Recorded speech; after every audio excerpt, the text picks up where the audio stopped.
आज का हमारा जो टॉपिक है वो है ट्रेड डिस्काउंट। क्या है? Trade discount. चलिए सर ध्यान दीजिए। तो ट्रेड डिस्काउंट का मतलब होता है व्यापारिक छूट, है कि नहीं? ध्यान दीजिए सर, बड़ा इंपॉर्टेंट टॉपिक है ये, और इसी टॉपिक के आधार पे आपका क्वेश्चन शुरू होगा, इसलिए बहुत ध्यान देने वाला बात है। ट्रेड डिस्काउंट का मतलब बोलो, व्यापारिक छूट। क्या होता है सर ये व्यापारिक छूट? तो देखिए जरा, जैसा कि नाम से ही स्पष्ट है कि ये व्यापारिक छूट यानी ट्रेड डिस्काउंट है, यानी व्यापार में मिलने वाला छूट है। नाम से ही स्पष्ट है, व्यापारिक छूट यानी व्यापार में मिलने वाला छूट, या दूसरे शब्दों में कहें तो व्यापारियों से मिलने वाला छूट। मतलब ये हुआ कि ये जो ट्रेड डिस्काउंट होता है ये केवल बिजनेस टू बिजनेस होता है। ये केवल बिजनेस टू बिजनेस होता है। बिजनेस टू बिजनेस मतलब व्यापारियों से व्यापारियों को मिलता है, या व्यापार से व्यापार को दिया जाता है। Not to consumer, not to consumer यानी उपभोक्ता को नहीं दिया जाता है। कंज्यूमर यानी उपभोक्ता। ये उपभोक्ता कौन होता है सर? अरे हम लोग जो सामान का उपभोग करते हैं, मतलब खाते पीते हैं, बराबर कर देते हैं, ऐसे लोग। हम लोगों को मतलब कंज्यूमर को, जो नॉर्मल आम इंसान है, उनको ये ट्रेड डिस्काउंट नहीं मिलता है, बल्कि इसको मिलता है बिजनेसमैन को, बिजनेसमैन से मिलता है। और हम लोग तो बिजनेसमैन हैं नहीं, हम लोग तो आम जनता हैं जो सामान खरीद के खा पी के बराबर कर लेते हैं। बोलो, तो हम लोग क्या कहलाएंगे? कंज्यूमर। और हम लोगों को ये ट्रेड डिस्काउंट नहीं मिलता है। आया क्या बात समझ में? चलो ध्यान दो। तो जैसे कि इसको कैसे एक्सप्लेन करेंगे, इसको लिखेंगे कि ये जो ट्रेड डिस्काउंट है, ये मान लो कि एक कंपनी में कोई सामान बनता है। ट्रेड डिस्काउंट को समझाने का प्रयास कर रहे हैं, जरा देखिएगा। मान लो कि एक कंपनी है जहां सामान बनता है, ठीक है, और इस कंपनी से सामान को बना करके और भेजा जाता है किसको? डिस्ट्रीब्यूटर को भेजा जाता है। किसको भेजा जाता है? डिस्ट्रीब्यूटर को भेजा जाता है, जो सामान को पूरे, जो कंपनी से सामान बना और कंपनी का फैलाव जहाँ तक भी होगा, अगर पूरे राज्य तक होगा तो पूरे राज्य तक, या पूरे देश तक होगा तो पूरे देश तक उसको फैलाएंगे। ऐसे कुछ लोग होते हैं। उसके बाद डिस्ट्रीब्यूटर क्या करते हैं? होलसेलर को बेचते हैं। किसको बेचते हैं? होलसेलर को बेचते हैं। आया क्या बात समझ में? और जो होलसेलर होते हैं वो क्या करते हैं? होलसेलर फिर क्या करते हैं? रिटेलर्स को बेचते हैं। किसको बेचते हैं? रिटेलर्स को बेचते हैं। रिटेलर को बेचते हैं। आया क्या बात समझ में? रिटेलर को बेचते हैं। ध्यान दीजिए। और जो रिटेलर होते हैं ये किसको बेचते हैं? कंज्यूमर को, यानी हम लोगों को बेचते हैं। रिटेलर यानी कि हो गए किराना दुकान वगैरह, जो छोटा मोटा दुकान खोल के चलाते हैं वो लोग। होलसेलर माने बड़े व्यवसायी, है ना, और उससे भी बड़े डिस्ट्रीब्यूटर, और सबसे बड़ा कंपनी, है कि नहीं, जहाँ सामान बनता है। मान लो, लेट सपोज एक एग्जांपल देते हैं, जैसे चीनी, नाम जानते हो ना? चीनी चाय में, दूध में मिला के पिया जाता है, मीठा लगता है। तो वो कंपनी में कहीं बनता है कि नहीं? बनने के बाद उसको डिस्ट्रीब्यूटर को बेचता है कंपनी, डिस्ट्रीब्यूटर सारे होलसेलर को बेचता है, होलसेलर फिर रिटेलर को बेचते हैं, और फिर रिटेलर से हम लोग जाके आधा किलो 1 किलो चीनी खरीद के लाते हैं, है कि नहीं? कंज्यूमर हम लोग। तो कहता है कि ये जो ट्रेड डिस्काउंट है ये कंपनी के द्वारा डिस्ट्रीब्यूटर को दिया जाता है। ट्रेड डिस्काउंट डिस्ट्रीब्यूटर के द्वारा होलसेलर को दिया जाता है ट्रेड डिस्काउंट, और होलसेलर के द्वारा रिटेलर को ये ट्रेड डिस्काउंट दिया जाता है, लेकिन नॉट टू कंज्यूमर, यानी कंज्यूमर को नहीं दिया जाता है। आया क्या बात समझ में? बस इतनी सी बात थी कि ट्रेड डिस्काउंट यानी कि व्यापारिक छूट, नाम से यह स्पष्ट है कि व्यापारियों को व्यापारियों से मिलता है, और कंज्यूमर तो व्यापारी है नहीं, क्योंकि अब हम लोग जो 1 किलो चीनी खरीद के लाते हैं दुकान से, किराना दुकान से, क्या हम लोग बेचने के लिए लाते हैं? नहीं सर, हम लोग उसको कंज्यूम करने के लिए लाते हैं। तो हम लोग क्या कराएंगे? कंज्यूमर यानी उपभोक्ता। हम लोग उपभोग करने के लिए यानी खाने पीने के लिए लाते हैं। क्या समझ में आया? लेकिन बाकी लोग, ये सब बाकी लोग अगर चीनी जो खरीद रहे थे वो सब बेचने के लिए खरीद रहे थे, तो ये लोग हैं बिजनेसमैन। क्या समझ में आया? तो ट्रेड डिस्काउंट केवल बिजनेसमैन को ही मिलता है, बिजनेसमैन से। आया क्या बात समझ में? चलो अब अगला बात सुनो। ट्रेड डिस्काउंट जो होता है, ट्रेड डिस्काउंट के बारे में और सारी बातें बताते हैं। It is allowed, trade discount जो होता है अलाउड ऑन लिस्ट प्राइस, किस पे दिया जाता है बोलो? लिस्ट प्राइस पे। लिस्ट प्राइस, लिस्ट प्राइस का मतलब क्या होता है सर? अंकित मूल्य, अंकित मूल्य। अच्छा, एमआरपी जानते हो? एमआरपी, हर सामान पे एमआरपी रहता है ना, उसी को बोलते हैं अंकित मूल्य। कितना मूल्य उस पर छपा है, अंकित है, अंकित माने छपा हुआ, अंकित मूल्य, लिस्ट प्राइस उसको बोलते हैं, या एमआरपी भी आप लोग बोल सकते हैं, या कैटलॉग प्राइस, बहुत सारे नाम है उसके, है कि नहीं? तो कहता है कि जो प्राइसवा उस पर लिखा रहता है ना एमआरपी के रूप में, उसी प्राइस पर ये जो ट्रेड डिस्काउंट है ये दिया जाता है। क्लियर है बात? चलो और बातें इसके बारे में समझते हैं। तो लिस्ट प्राइस पे दिया जाता है, और ये बिजनेसमैन टू बिजनेसमैन दिया जाता है, कंज्यूमर को नहीं दिया जाता है। लिस्ट प्राइस पे दिया जाता है। आया क्या बात समझ में? और समझो, इट इज अलाउड, ये दिया जाता है in both type of transaction, both types of transaction, यानी कि दोनों ही तरह के लेन देनों में ये दिया जाता है। दोनों तरह के लेन देन का मतलब, लेन देन दो तरह के मैंने बताया है, एक नगद लेन देन, एक उधार लेन देन। और नगद लेन देन हो तो भी और उधार लेन देन हो तो भी ये ट्रेड डिस्काउंट वहाँ पर दिया जाता है। दैट इज, दोनों तरह के ट्रांजेक्शन का मतलब कौन कौन सा ट्रांजेक्शन? जो कि है कैश ट्रांजेक्शन एंड, बोलो ना, एंड क्रेडिट ट्रांजेक्शन, यानी कि नगद लेन देन में भी मिलता है और उधार लेन देन में भी मिलता है। आया क्या बात समझ में? नगद लेन देन में भी आपको दिया जाएगा ट्रेड डिस्काउंट, और उधार लेन देन में भी ट्रेड डिस्काउंट दिया जाएगा। क्या इतनी सी बातें समझ में आई? बोलो, अरे बोलो ना भाई। तो ट्रेड डिस्काउंट क्या होता है, कुछ आइडिया लगा क्या? ट्रेड डिस्काउंट ट्रेड डिस्काउंट का मतलब व्यापारिक छूट, एक ऐसे छूट को कहते हैं जो व्यापारियों को व्यापारियों के द्वारा मिलता है। और बताओ, और क्या पता चला? कंज्यूमर को नहीं मिलता है, बोलो ना। और फिर ट्रेड डिस्काउंट लिस्ट प्राइस पे मिलता है। ट्रेड डिस्काउंट लिस्ट प्राइस पे मिलता है, मतलब जो उस पर प्राइस छपा होता है उसी प्राइस पे दिया जाता है। उसके बाद ये दोनों तरह के लेन देनों में दिया जाता है, मतलब नगद लेन देन हो तो भी और उधार लेन देन हो तो भी, ये दोनों ही तरह के लेन देनों में मिलता है। और बताओ, और क्या जाने इसके बारे में? और क्या जाने इसके बारे में? चलो आगे पढ़ते हैं, और क्या है इसके बारे में। अब जरा समझो, ये दोनों तरह के लेन देनों में मिलता है, इतना तो लिख लिए। अब अगला समझो इसका इफेक्ट। इफेक्ट का मतलब प्रभाव, प्रभाव समझो इसका प्रभाव।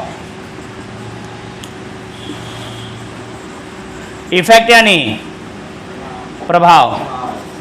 जरा प्रभाव पर फोकस करना कि इसका जो प्रभाव है, इसका जो प्रभाव है, प्रभाव माने इफेक्ट, इफेक्ट माने दिखना, कहाँ दिखेगा, कैसे दिखेगा, कैसे नहीं दिखेगा, वो सब चीज़ें।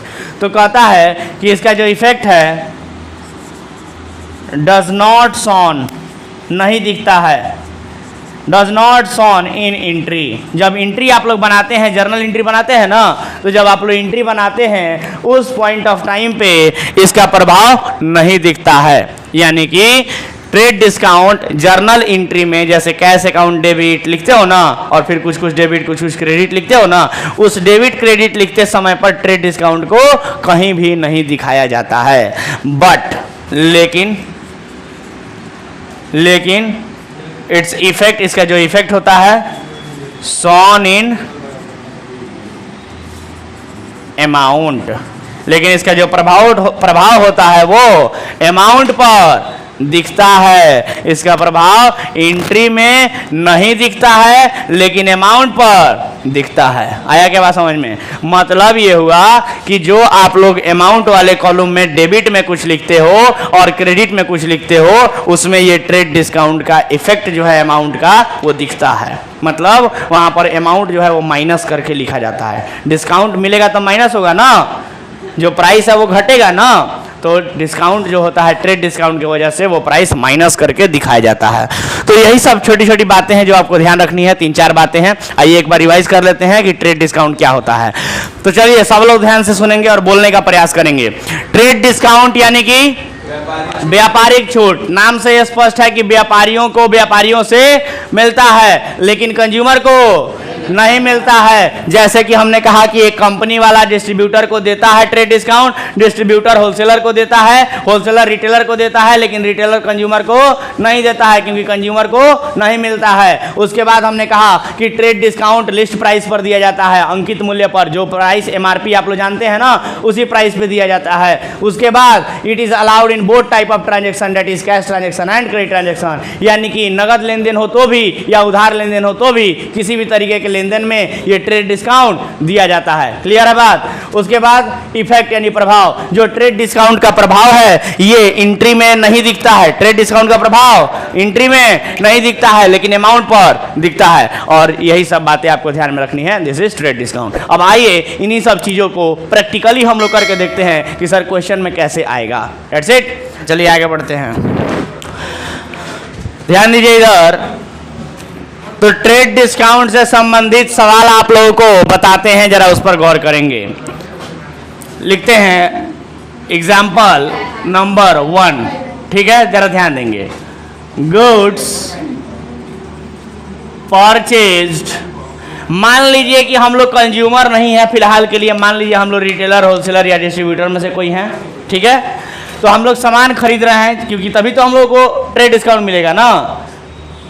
तो गुड्स परचेज्ड फॉर कैश ₹10,000, 10,000 रुपये का माल खरीदा at a trade discount, trade discount पर खरीदा एट द रेट 10%, यानी कि 10% ट्रेड डिस्काउंट पर हम लोगों ने माल खरीदा। गुड्स परचेज फॉर कैश, नगद में माल खरीदा 10,000 का at a trade discount at the rate of 10%, यानी कि 10,000 का तो हमने माल खरीदा है लेकिन 10% का व्यापारिक छूट हमने लिया है, यानी हमें मिला है। आया क्या बात समझ में? यस। चलिए ध्यान दीजिए, तो 10,000 का माल खरीदे हैं और 10% का व्यापारिक छूट हमें मिला है। तो चलिए, जैसा कि हमने कहा था, बताइए ये सबसे पहले नगद लेन देन है कि उधार लेन देन है? बोलो, नगद है या उधार है? नगद है, क्योंकि बोला है गुड्स परचेज फॉर कैश, यानी नगद में माल खरीदा गया है, तो नगद लेन देन है। सर नगद लेन देन के साथ उधार लेन देन में भी हो सकता है, तो अगला एग्जाम्पल उधार लेन देन का देंगे, ठीक है। उसके बाद हमने कहा था कि इसका जो इफेक्ट होता है ये एंट्री पर नहीं दिखता है लेकिन अमाउंट पर दिखता है, तो एंट्री में ट्रेड डिस्काउंट नहीं दिखाया जाएगा, मतलब एंट्री में सिर्फ और सिर्फ माल खरीदने का एंट्री होगा, ट्रेड डिस्काउंट लेने का एंट्री नहीं होगा, लेकिन उसका प्रभाव जो है अमाउंट पर तो दिखेगा ना। तो अमाउंट जब लिखना होगा तो लिस्ट प्राइस में से ट्रेड डिस्काउंट को माइनस करके तब लिखा जाएगा। आया क्या बात समझ में? बोलो ना। तो चलो इसके लिए एक वर्किंग नोट कर लेते हैं, जरा गौर कीजिएगा। वर्किंग नोट का मतलब तो समझ रहे हैं ना आप लोग? कैलकुलेशन, जब भी कैलकुलेशन की बात आती है तो सर उसको वर्किंग नोट कहा जाता है और कैलकुलेशन यहाँ किया जाता है। तो आइए वर्किंग नोट कर लेते हैं। एग्जाम्पल नंबर 1 के लिए वर्किंग नोट नंबर 1 बताएंगे। लिस्ट प्राइस कितना है बोलिए, तो बोलिए लिस्ट प्राइस कितना है? 10,000 रुपया लिस्ट प्राइस है। इसमें से लेस करना है यानी माइनस करना है क्या? ट्रेड डिस्काउंट माइनस करना है। क्या माइनस करना है? Trade discount at the rate कितना परसेंट? 10%। तो 10,000 रुपया का 10% निकालना पड़ेगा ना, कि कितना रुपया आएगा सर? तो यही है ना, 10,000 रुपया का 10%। बोलो ना, का मने गुड़ा, तो 10,000 रुपया का 10% निकालो, कितना आएगा? 1 0 से 1 0, 1 0 से 1 0, कितना बचा? 1,000 रुपया बचा। इसको माइनस करेंगे ना, कि डिस्काउंट 1,000 रुपया का मिला, तो कितना रुपया यहाँ हुआ? 10,000 में से 1,000 माइनस हो गया तो 9,000 रुपया। और हम लोग कहेंगे कि यही 9,000 रुपया का ही हमने गुड्स क्या किया है? परचेज किया है। आया क्या बात समझ में? यही गुड्स परचेज माना जाएगा 9,000 रुपया। चलो ध्यान दो, 10,000 रुपए को गुड्स परचेज नहीं कहा जाएगा, बल्कि 9,000 रुपए को ही गुड्स परचेज कहा जाएगा। और इसीलिए हमने लिखा था कि इसका जो प्रभाव है एंट्री में नहीं दिखता है लेकिन अमाउंट पर दिखता है। समझे क्या? तो आओ जर्नल एंट्री में कैसे दिखाएंगे। तो हमने कहा ट्रेड डिस्काउंट को तो एंट्री में दिखाते ही नहीं है, तो जब ट्रेड डिस्काउंट को एंट्री से हटा दिया जाए तो सिर्फ माल खरीदने का ही तो एंट्री होगा ना। तो माल खरीदने का एंट्री क्या होता है बोलो नगद में? Purchases account, debit, to cash account. समझे क्या? Purchase account debit to cash account, सिर्फ यही एंट्री होगा। देखो इस एंट्री में कहीं ट्रेड डिस्काउंट दिख रहा है क्या? नहीं दिख रहा है, लेकिन हमने कहा था वर्किंग नोट करते समय कि गुड्स परचेज कितना माना जाएगा? अरे गुड्स परचेज कितना माना जाएगा बोलो ना, 9,000 रुपया। तो यहाँ पर अमाउंट जो है परचेज अकाउंट डेबिट में 9,000 रुपया ही लिखा जाएगा और हम कहेंगे कि हमारे पास से 9,000 रुपया ही गया। तो अब देखो जर्नल एंट्री में ट्रेड डिस्काउंट का प्रभाव नहीं दिखता है। देखो कहीं दिख रहा है क्या? नहीं दिख रहा है, लेकिन अमाउंट पर दिखता है। तो देखो ना अमाउंट पर दिख रहा है कि नहीं दिख रहा है, क्या समझे? तो इसीलिए ये सब बातें लिखवाए थे। और देखो सारा चीज़ प्रूफ हो गया कि नहीं हो गया? यहाँ जितना स्टेटमेंट लिखे हैं ऊपर से नीचे तक एक ही एग्जाम्पल में प्रूफ हो गया कि नहीं हो गया? बोलो ना, कोई दिक्कत? तो नरेशन यहाँ लिखेंगे ना, बीइंग, क्या लिखोगे नरेशन? ऊपर वाला being goods purchase of list price 10,000 at a trade discount of 10%, full stop. क्या समझे? तो लिख लोगे।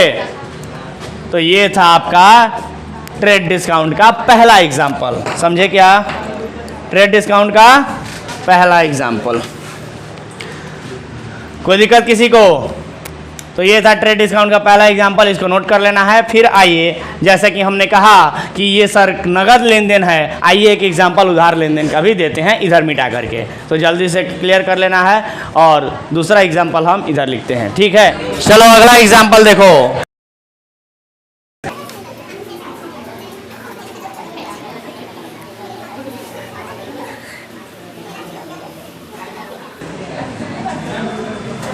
अगला एग्जाम्पल देखो, एग्जाम्पल नंबर 2। आवाज नहीं होना चाहिए।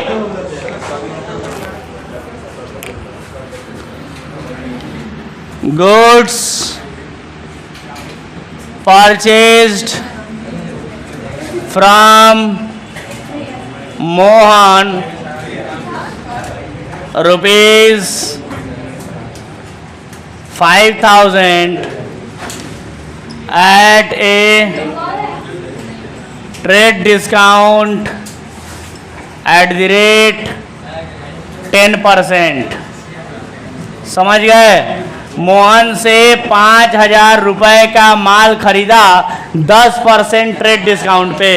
तो चलो जल्दी से बताओ इसको कि ये नगद लेन देन है कि उधार लेन देन है? उधार लेन देन है। कैसे पता? क्योंकि नाम लिखा है और नाम के बाद फॉर कैश नहीं लिखा है, जो हमें बताता है कि लेन देन जो है वो उधार में है। तो 5,000 का माल उधार में खरीदे हैं मोहन से। चलो इधर फोकस करो, लिखना नहीं है अभी, मन करो लिखना, इधर ध्यान दो। 5,000 रुपए का माल खरीदे हैं, ट्रेड डिस्काउंट कितना परसेंट? Trade discount 10%। तो चलो देखो एंट्री बताओ क्या करेंगे? माल खरीदे हैं ना, तो माल खरीदे हैं तो परचेज अकाउंट डेबिट। और ट्रेड डिस्काउंट को तो दिखाते नहीं है एंट्री में, तो सीधे नगद में खरीदे होते तो टू कैश अकाउंट, बोलो ना। और उधार में खरीदे हैं तो सामने वाले का नाम लिखेंगे, टू मोहन्स अकाउंट। लेकिन अमाउंट लिखने के पहले तो वर्किंग नोट करना पड़ेगा ना, तो यहाँ नरेशन भी लिख लीजिएगा। और चलिए वर्किंग नोट करके दिखाते हैं। तो आइए सर ध्यान दीजिए यहाँ पर, वर्किंग नोट नंबर 2। आइए तो बताइए लिस्ट प्राइस कितना है? अरे बताओ ना भाई, लिस्ट प्राइस अंकित मूल्य कितना है? 5,000। लेकिन इसमें से लेस होगा ना, क्या? ट्रेड डिस्काउंट कितना परसेंट? At the rate 10%। तो 5,000 रुपए का 10% बताओगे कितना होगा? 1 0 से 1 0, 1 0 से 1 0 कट जाएगा, कितना बचेगा? 500 माइनस करेंगे, कितना बचेगा? 4,500। और यही क्या कहलाएगा? गुड्स परचेज्ड कहलाएगा। बोलो ना, वैल्यू ऑफ गुड्स परचेज 4,500 रुपया। और यही 4,500 रुपया ट्रेड डिस्काउंट माइनस करने के बाद यहाँ पर अमाउंट में दिखाया जाएगा। आया क्या बात समझ में? अरे बोलो ना भाई। तो क्या देखा? ट्रेड डिस्काउंट का जो प्रभाव होता है वो एंट्री में नहीं दिखता है, लेकिन अमाउंट पर दिखता है। समझ गए बात? यही था आपका ट्रेड डिस्काउंट। कोई डाउट? चलिए पूछिए। वर्किंग नोट लो पूरा लिख देते हैं। Working note number 2। Working note number 2 हो गया। वर्किंग नोट मैंने वर्किंग मैंने कैलकुलेशन, एक सब कैलकुलेशन है ना, है तो कैलकुलेशन एंट्री से अलग होना चाहिए, क्या समझे। तो ये था आपका ट्रेड डिस्काउंट। किसी को डाउट? तो ट्रेड डिस्काउंट अच्छे से समझ गए। अब ध्यान से सुनो, क्वेश्चन नंबर 11 का ए चाहो तो तुम लोग बना सकते हो। क्वेश्चन नंबर 11 का ए, बुक निकाल लीजिए सब लोग। क्वेश्चन नंबर 11 का ए बना सकते हो आप लोग। क्वेश्चन नंबर 11 के ए में 6 गो ट्रांजेक्शन दिया है, जिसमें से 4 गो आप सभी बना सकते हैं। 6 गो में से 4 गो, 2 ठो नहीं बनेगा क्योंकि कैश डिस्काउंट भी दिया है, उसको बताना पड़ेगा। ध्यान से सुनो, क्वेश्चन नंबर 11 का ए, क्वेश्चन नंबर 11 का ए आप सभी बना सकते हैं, 4 ट्रांजेक्शन चाहे तो, ठीक है। अभी देखो जर्नल और लेजर पढ़ा दिए हैं, तो थ्योरी जितने सारे चैप्टर दिए हैं, सारे थ्योरी चैप्टर 1 से 2 दिन में खत्म। कोई भी चैप्टर उठाते हैं 1 से 2 दिन में पढ़ा देते हैं। शाम वाले बैच में पढ़ा रहे हैं, 1 दिन मैक्सिमम 2 दिन में चैप्टर खत्म। तो खाली आप लोग जर्नल और लेजर पर विशेष मेहनत कीजिए, 2 महीना 3 महीना जितना कर सकते हैं, 4 महीना खूब मेहनत कीजिए। अब बाकी 2-3 महीना में सारा सिलेबस खत्म, क्योंकि बाकी सब में टाइम नहीं लगेगा, बाकी सब फटाफट बनेगा। तो समय चूंकि अभी उतना नहीं है कि हम यहाँ पर बनवाएं क्वेश्चन आप लोगों को, तो आप लोगों से कहेंगे कि आप सभी घर से बना के ला सकते हैं क्या क्वेश्चन। 11 का ए होम फन, चलो होम फन 11 का ए। मेरे तरफ से आज के लिए इतना ही, मिलते हैं अगले क्लास में। होम फन क्वेश्चन नंबर 11 का ए।